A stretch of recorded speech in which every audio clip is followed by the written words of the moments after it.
نحمده ونصلي على رسوله الكريم. أعوذ بالله من الشيطان الرجيم. بسم الله الرحمن الرحيم. ولما بلغ أشده واستوى آتيناه حكما وعلما وكذلك نجزي المحسنين.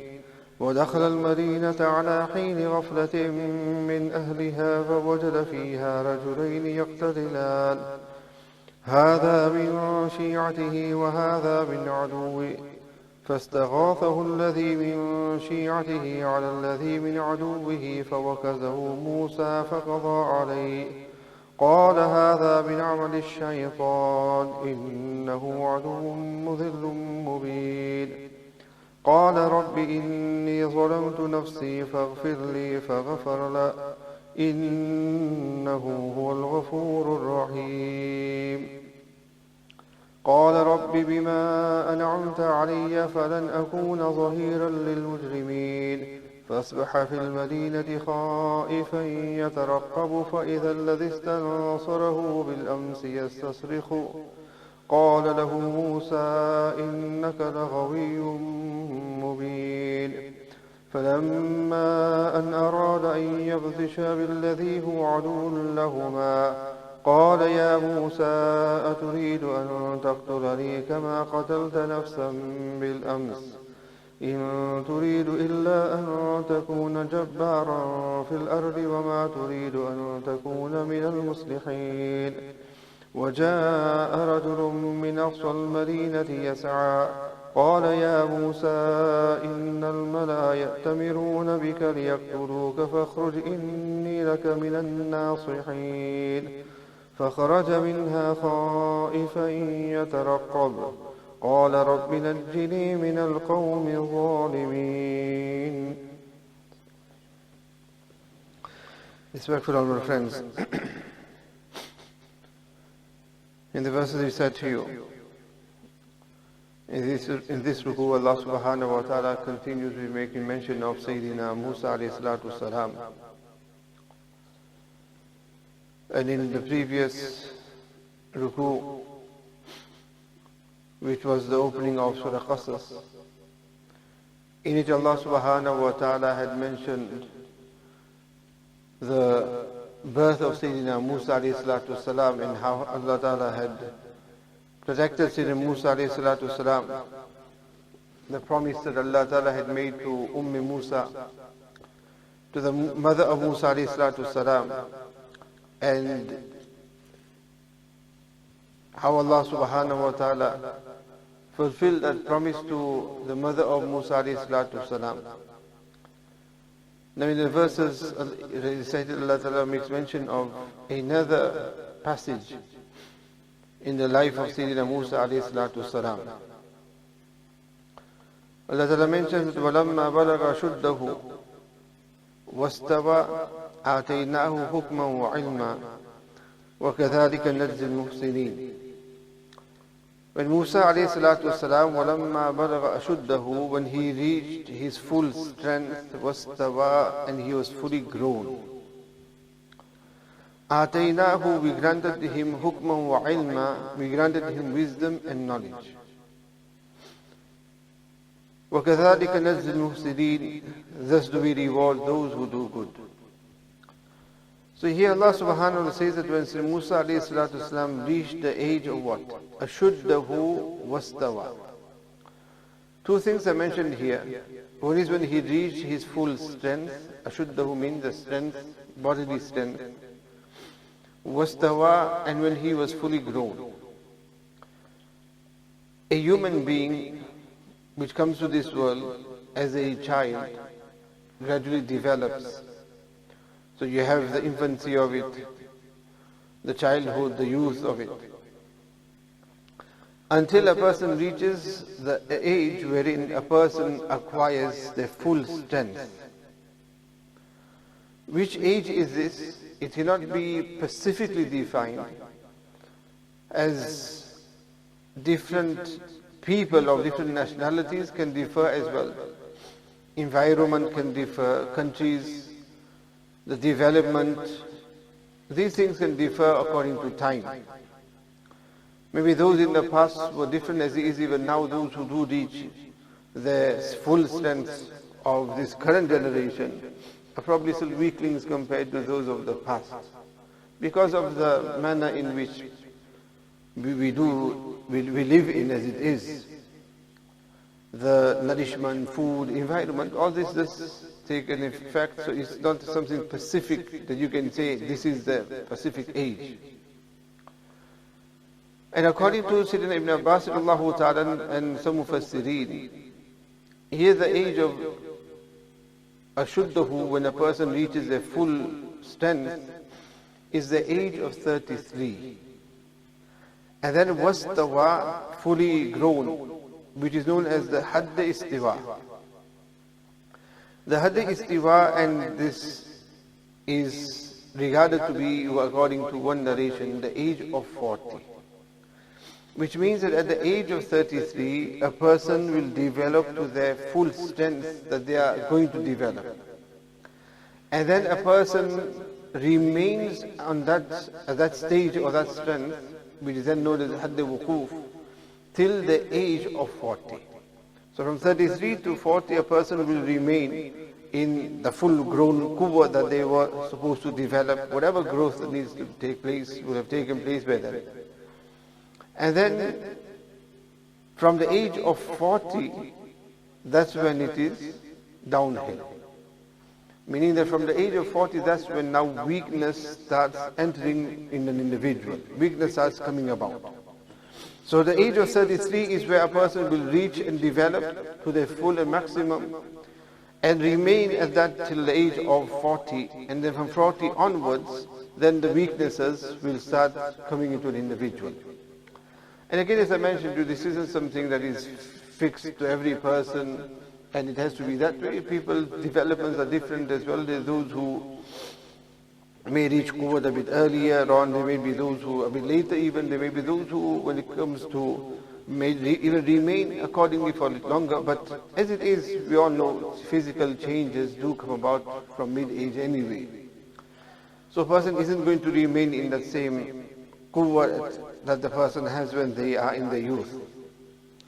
So Allah subhanahu wa ta'ala says that when Sayyidina Musa alayhi salatu wasalam also reached this age and he was fully grown, then I.T.A hukman wa ilma, we granted him wisdom and ilm. So the age of 40 is the age when Allah subhanahu wa ta'ala grants nabuwwat to the Anbiya alayhi salatu wasalam. For that reason, the Mufassirin mentioned that here hukman refers towards nabuwwat and ilm refers towards ilm of the shariat, that of the Torah, the shariat that Allah gave to Musa alayhi salatu wasalam. There is also that opinion that here hukman does not refer to nabuwwat, but it refers to wisdom itself, good words and advice, rather than that of nabuwwat. As according to the verses that have been mentioned here, Sayyidina Musa alayhi salatu wasalam was granted nabuwwat later on.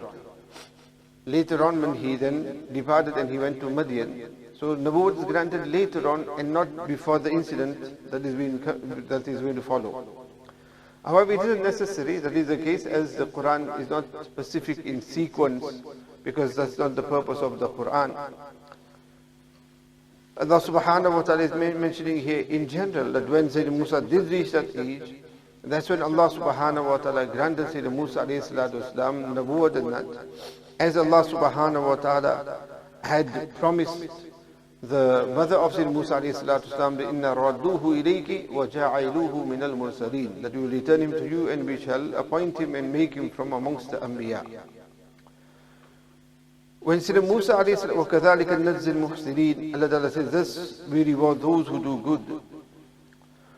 When Sayyidina Musa alayhi salatu wasalam reached this age, or at this point you can say, even before his nabuwwat, after his nabuwwat there was already that enmity that had been established with Fir'aun.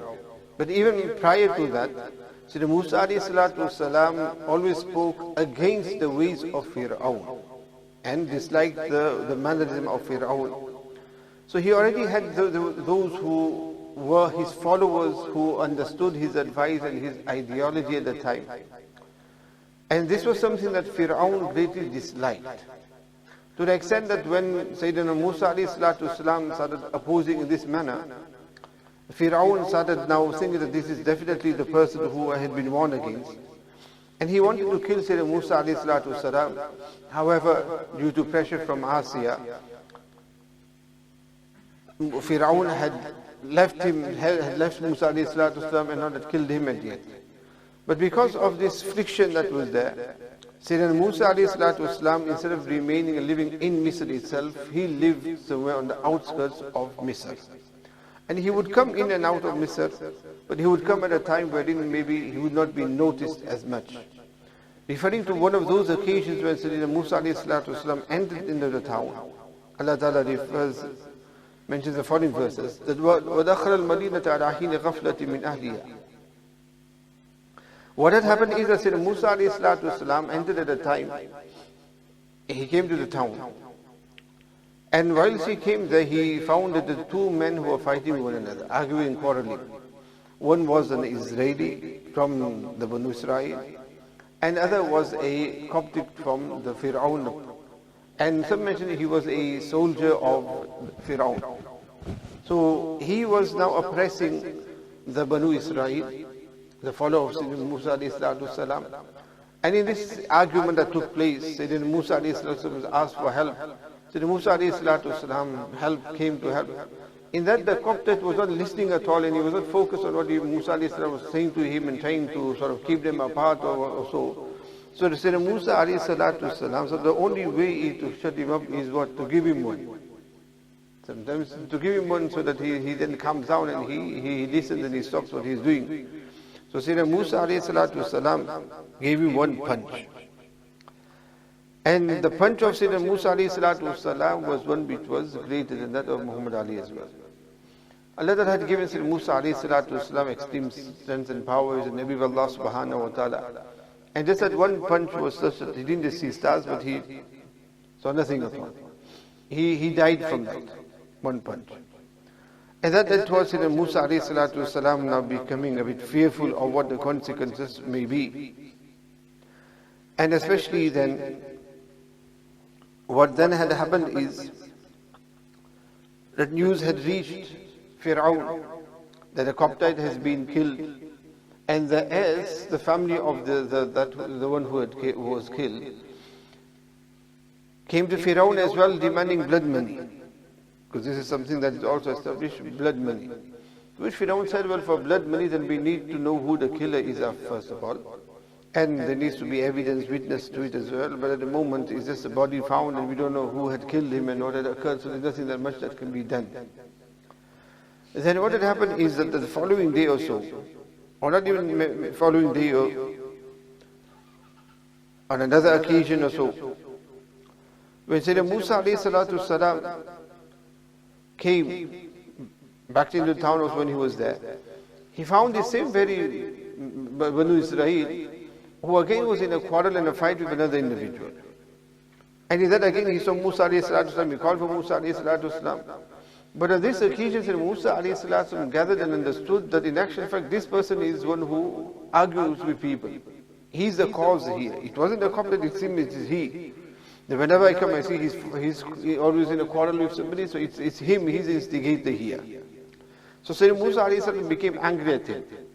In that Sayyidina Musa ﷺ drew close to both of them in order to stop them. But at that time, this Banu Israel, he I think feared himself that it seems that Musa ﷺ might deal with me the way he dealt with the Coptite.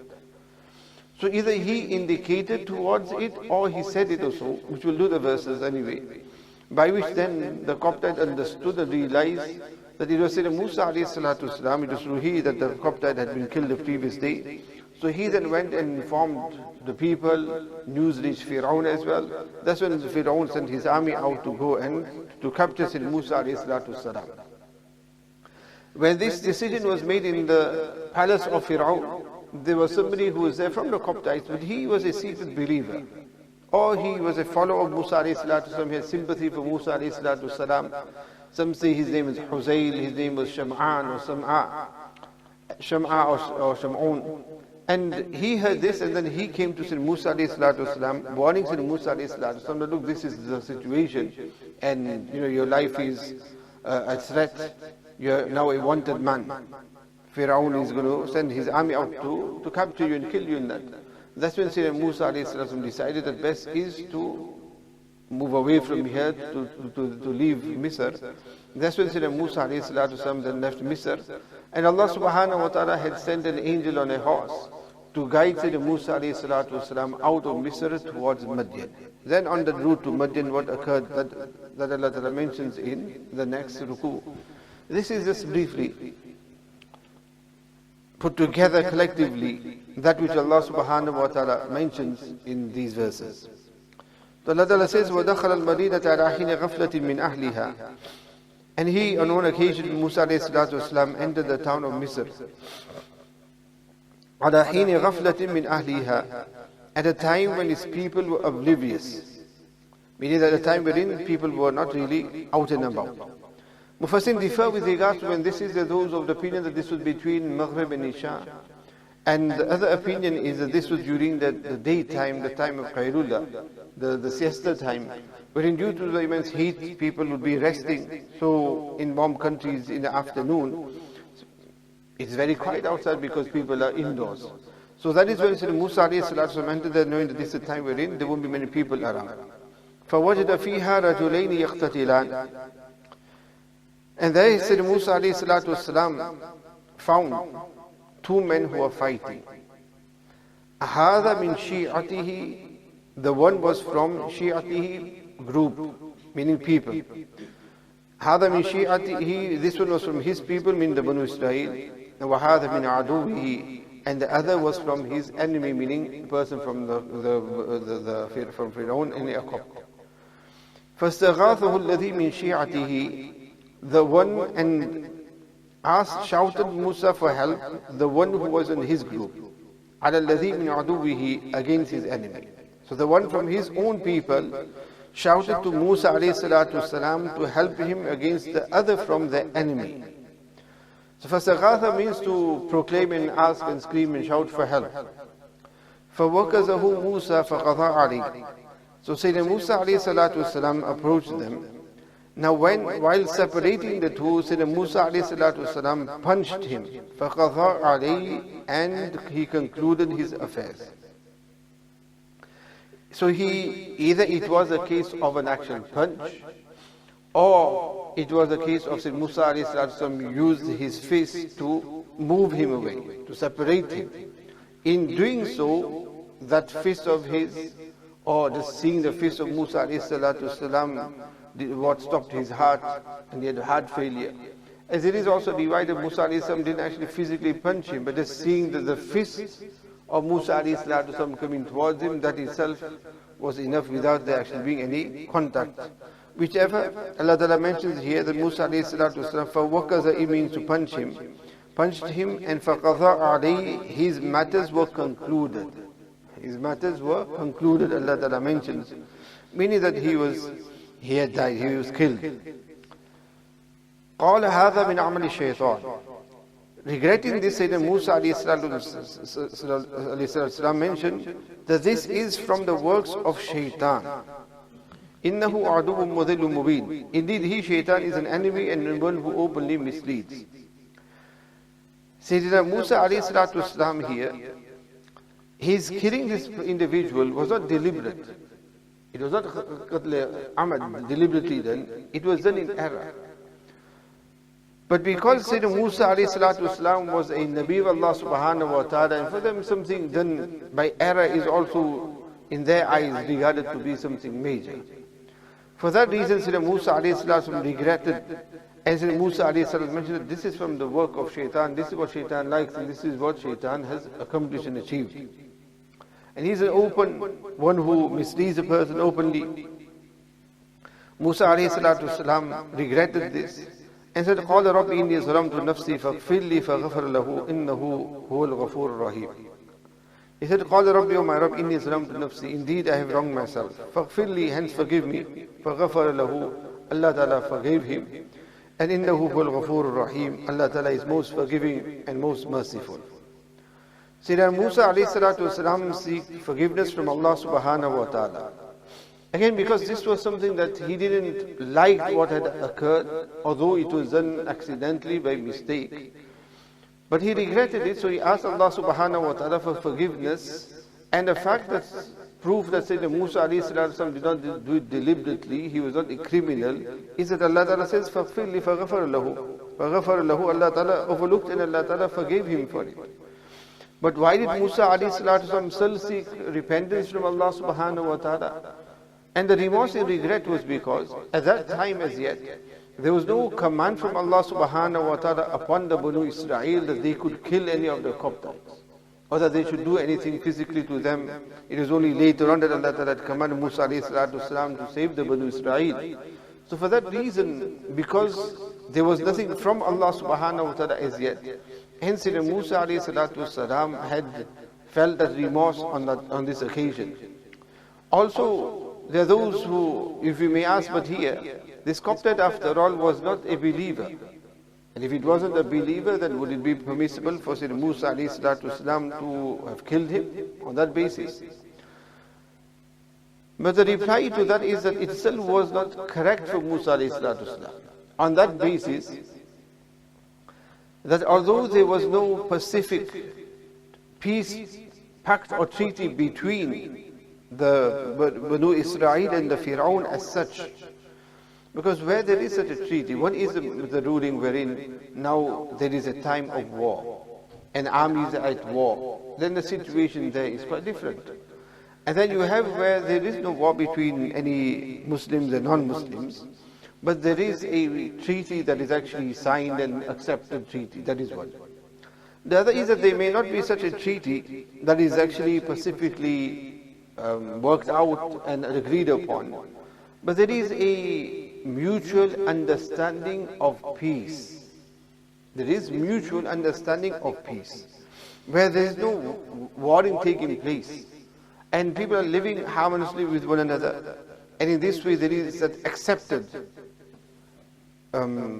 peace, that is peace between Muslims and non-Muslims, for example. There too, then the Mufassir, the Fuqaha mentioned that even under those circumstances, it is not allowed for you to either kill or to loot or take anything that belongs to that non-Muslim. Although there is nothing agreed, but because it is something that is accepted, and that is how they're living together. And proof and evidence to this is Sayyidina Mughira bin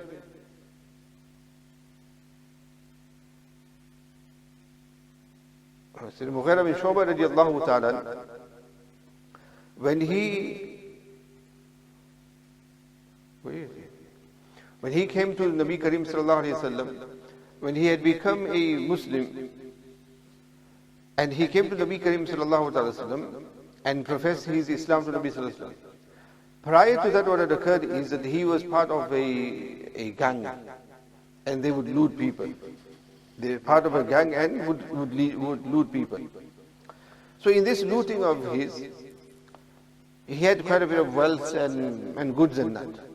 So when he embraced Islam and came to Nabi Karim sallallahu alaihi wasallam, he said to Nabi Karim sallallahu alaihi wasallam that I accept Islam as well, and I bring my wealth to you as well, that you can now take that and use that. To which Nabi Karim sallallahu alaihi wasallam said to him that as far as your Islam is, we accept your Islam, but your wealth, you keep that with you. We do not accept your wealth.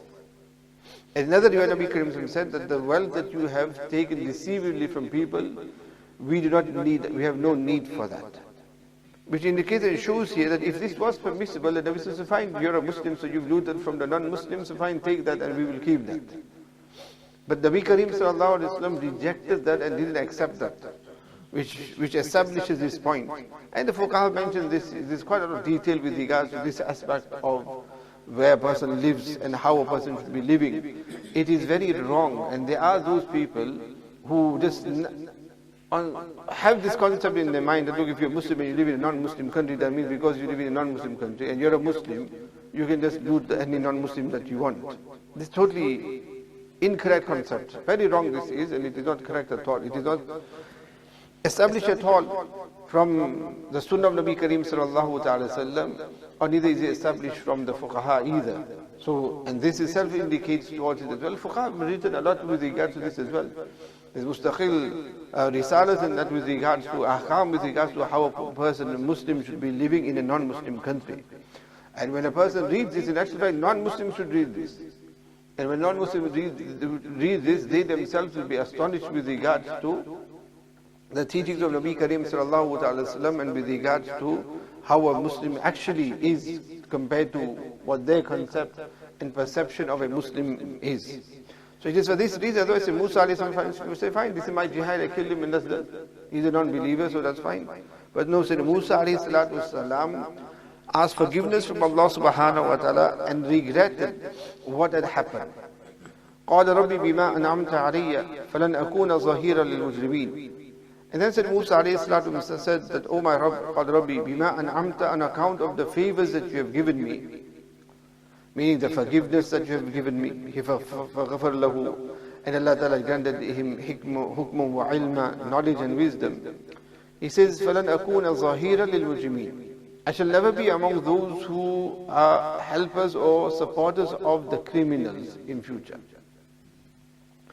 That in this manner this has occurred, so Allah, because of this your favors upon me, of the position you have granted me, and also the fact that you have forgiven me, then now I shall be from the good doers. And not in this manner help. And those mufassirin of the opinion that Zahir al-Mujrimeen here, Mujrimeen means the Kafirin.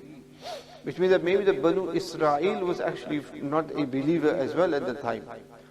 So for that reason he says that, or criminal in the sense that by supporting this Banu Israel, it led towards the incident that did occur. So on that basis in future to abstain and stay away from helping such those who are the criminals. And again on this as well, we have the masla and the ruling that if there is somebody who is an oppressor, a zalim an oppressor, it is not allowed to assist the oppressor, and neither is it allowed to work for an oppressor as well. So if somebody is doing zulm on somebody, you should not be assisting them directly, or neither should you be working for that individual as well who is oppressing others. فأصبح في المدينة خائفا يترقب فإذا الذي استنصره بالأمس يستصرخ قال له موسى إنك لغوي مبين. فأصبح في المدينة. The morning found him, Musa alayhi salatu wasalam, in the city, meaning either the next day or another occasion. So Musa alayhi salatu wasalam was in the city again, but he found himself in a condition that he was khaifan, fearful, yataraqabu, apprehensive. That he was fearing as well. After all, he was a Nabi of Allah subhanahu wa ta'ala. Nabi only fears Allah ta'ala, but they're human beings as well.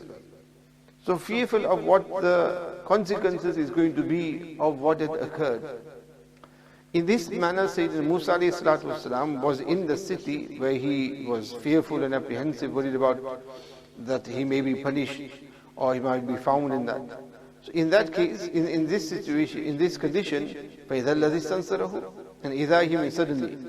Then suddenly the same person who is istansarahu bil ams, who seeks help from him the day before, the previous day, yastasrikhuhu, called for him for help.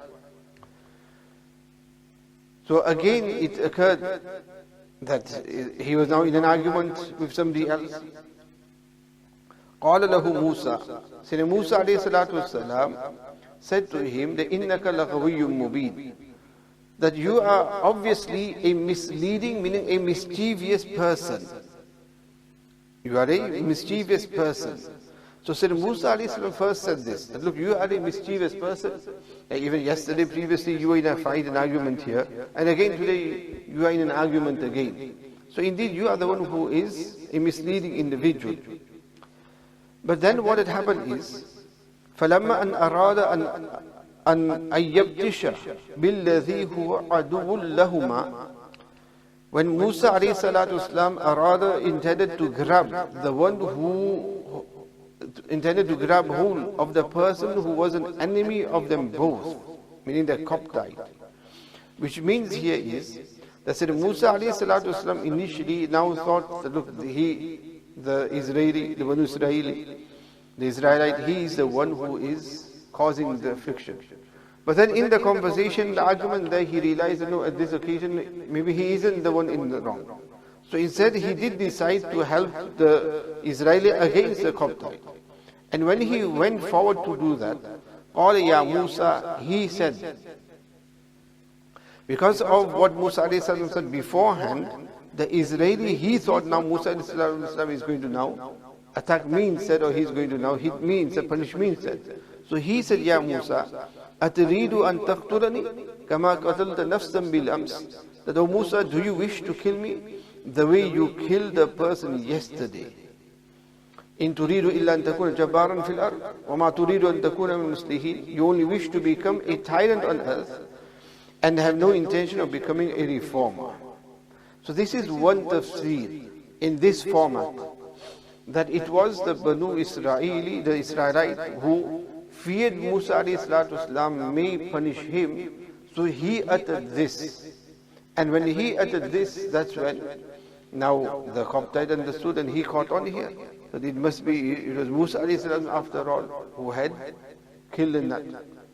That's why it says here, قال يا موسى أتريد أن تقتلني كما قتلت نفس, refers towards the Israelite. And there is one tafsir here, that he قال يا موسى تريد أن تقتلني refers towards the Coptite himself, who now understood from this conversation that of the hint from the Israelite. So he is the one who said this. But the better opinion is that of that it was the Banu Israel. That's although Musa والسلام, went towards the Coptite to stop him against and to help the Israelite, but the Israelite, he actually misunderstood and thought Musa is going to have a go at me now, because he already warned me beforehand and called Musa innaka laghawiyyun mubin. So in that process, out of fear himself, fear for his life, he uttered this, by which the Coptite, he gathered from this. And he then went and told the people that it was Musa ﷺ. And in this way, this is exactly what happened. Hearing this, the Copt reported to Firaun that Musa ﷺ was the one who had killed the Copt the previous day. And that's when Firaun and his ministers had decided that they're going to now kill Sayyidina Musa ﷺ. وَجَاءَ رَجُلٌ مِّنْ أَقْصَى الْمَدِينَةِ يَسْعَى قَالَ يَا مُوسَى إِنَّ الْمَلْأَ يَأْتَمِرُونَ بِكَ لِيَقْتُلُوكَ فَاخْرُجْ إِنِّي لَكَ مِنَ النَّاصِحِينَ. A man came to Musa ﷺ min aqsal Madina, from the furthest remote end of town. Yas'a, running. So a man from the remote side of town, that shows us that Musa ﷺ was on the outskirts of Misr. And he said, Ya Musa, O Musa, in al-Mala means the ministers. Indeed, the very ministers ya'tamiruna are discussing bika about you, that liyaqtulu, that they're going to kill you. Meaning that need to execute you. Because this is now they caught who the killer was. So a life for a life, so you'll be killed and you'll be executed as well.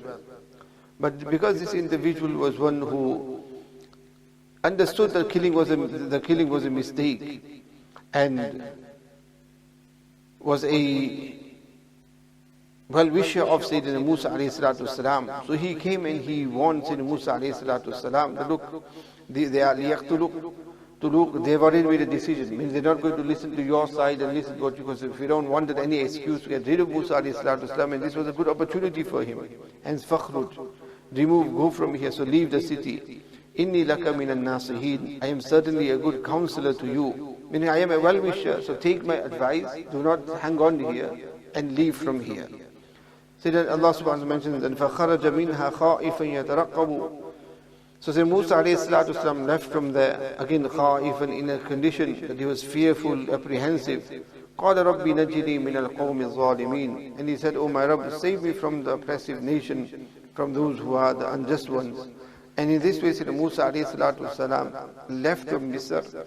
And some riwayat mentioned earlier on, that Allah sent an angel on a horse to guide Musa ﷺ. And then said Musa ﷺ turned towards the direction of Madian. And he then set off towards Madian. Again, this is all from the will of Allah subhanahu wa ta'ala. And then what transpired on the route to Madian, that is mentioned in the next ruku.